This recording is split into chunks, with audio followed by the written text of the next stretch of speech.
Today, we will begin our hike from Makinodo Pass and make the steep climb over 450 meters where the summit awaits us.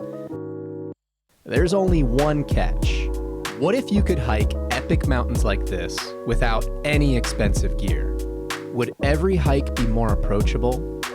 Hey, so we just arrived at the trailhead and we're about to get started. We started in a parking lot due west of Mount Nakadake. The first 15 minutes of the hike was this cement carpet over an erratic staircase, which was seemingly harder to hike than a simple trail for some reason. The path quickly changed to a flat gravel path, but I won't be fooled. I know how these hikes always start. The wind brushed the long grass, and sure enough, the trail turned into real stairs. However, these are pretty nice. Have you ever felt out of place? I kind of feel that way right now. Everyone's got backpacking gear, and here I am with a diaper bag and athletic shorts. It sure is a beautiful day though. Off in the distance, we see our first peak, Hoshozen. A hat would have been nice. My guide slash Airbnb host let me know that they're actually taught at a young age how to dress for hikes. Long pants and shirts, hats, sunglasses, gloves, hiking boots. He offered me gloves, but I declined. One, because they didn't really fit. But two, I've never hiked in gloves. I wouldn't have known it at the time, but apparently there are some pretty big rocks that we'll be climbing. And we'll be using our hands a lot more than I'm used to. Peak number 1. I've made it to the first peak. The bag is holding up well, so far, but I'm not out of the woods just yet. We've got a long way to go. I've been on some trails where we've definitely gotten lost. This statement is true. The first time I backpacked ever, it snowed on day 3, and the trail became hidden with snow. And as we lost the trail, my genius idea was that we needed to hike as high as we could. This turned out to be wrong. However, as we looked back at the real trail in the distance, we saw a mama bear and 2 cubs trotting down the path. And I was glad in that moment that I wasn't on that trail. We also had a chance to capture some pretty epic photos. Getting lost in the backcountry is no joke, but some things do happen for a reason. I've come a long way since my first hiking experience, and well, you gotta start somewhere. We met this hiker along the way, and I learned that he's 75 years old, and he hikes this route once a week. Today is his 40th hike this year. Incredible. Oh my gosh. That's probably why he's in such good shape. The oldest person to summit Nakadake was 88 years old.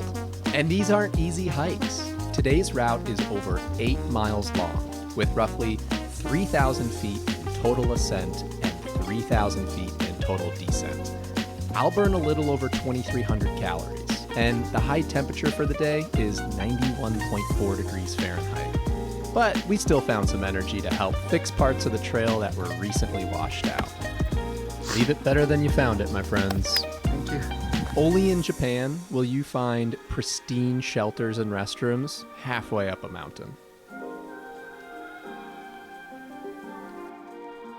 There is a lot to learn about hiking around volcanoes. Normal water is a pH of 7.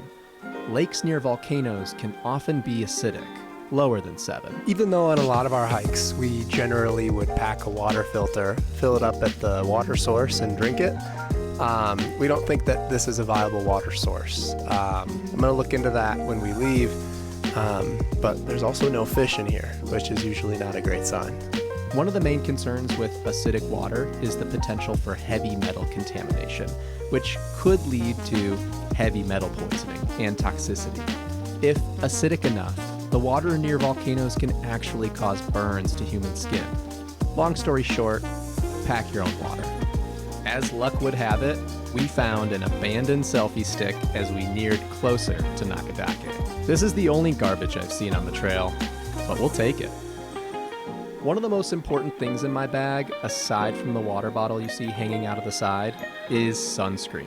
I have a long sleeve sun shirt on, but we are also taking frequent breaks to reapply sunscreen to our face and neck. Sun bad, sunscreen good. It is always the hardest right before the payoff. In this last stretch, it was a mad dash to the top, and you had to find your own path, as there didn't appear to be a designated trail for this part.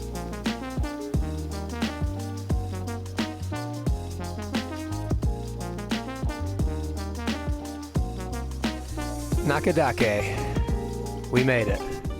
Yes, I did hike to the top with my daughter's diaper bag. And I did that mostly because I don't have anything else, but also to show you that you don't need fancy gear to go anywhere. Since we are a little ahead of schedule, we're gonna head to Kota's favorite peak, Shirokuchi. He says this one is not for beginners. If we make it there, we'll eat some lunch at the top. On our way down, we passed a mother and daughter. The mother had just turned 70. I'm not really sure what the etiquette is on asking people how old they are, but it really doesn't seem to matter, and everyone's pretty proud of their age. Kota let me know that these tiny little flowers only grow above a certain altitude. Pretty cool. The path is so narrow, and I'm not gonna lie, long pants would kind of be pretty nice right now.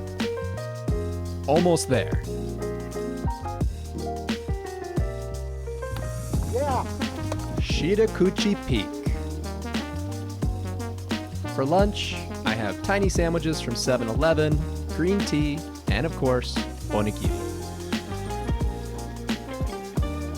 This is the next and hopefully final destination, Inohoshi. Reapply some sunscreen, and we are on our way. And we made it.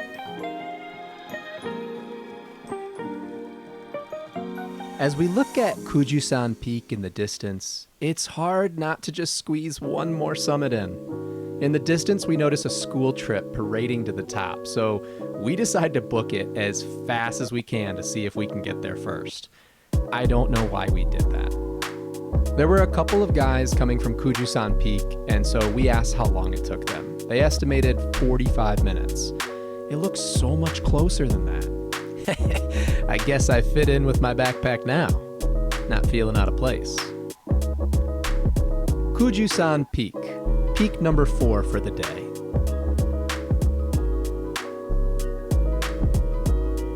I am so tired. Time for the long, slippery road back. These loose rocks were no joke. Clearly a diaper bag isn't the ideal piece of gear for 4 peaks in one day. But it did do the job, and it held up well for 6.5 hours of hiking. I'm not going to sit here and tell you that I recommend you hike a mountain in a diaper bag. But what I will tell you is if you're thinking about getting out and doing a day hike, and you're waiting on that perfect piece of gear, don't. Just go for it. Give it a shot. And don't forget, you can always turn back if you need to. Thanks for watching.